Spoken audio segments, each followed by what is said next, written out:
এই যে আমার মেয়ে এখন চা করছে, আমি মেয়েকে বললাম একটু চা খাবো কর না, তাই এখন চা বসিয়েছে। কখন চাটা বসিয়েছে, ফুটে ফুটে একটুখানি হয়ে গেছে। এই যে বাটি ধরে নাড়ছে, বাটি ধরে নাড়ছে। আমি আজকে বিশেষ কিছু রান্না করিনি, আজকে আমি একটু বেগুন আলুর তরকারি করেছি গাইস, আর ভাত করেছি।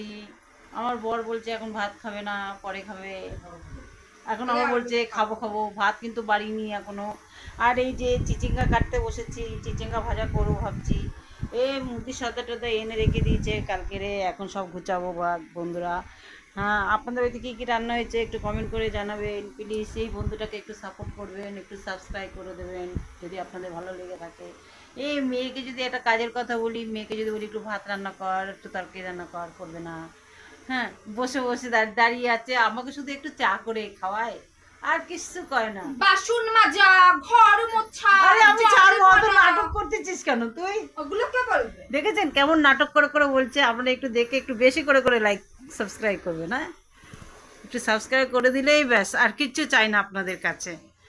এই যে সব ওলট পালট হয়ে রয়েছে, এখানে আলু, এখানে পেঁয়াজ, এই যে তেল সবে ঢেলেছি, ওই যে মুদি সাদায় এই যে সব ঢালবো, মুড়ি টুড়ি সব নিয়ে বসছি একসাথে।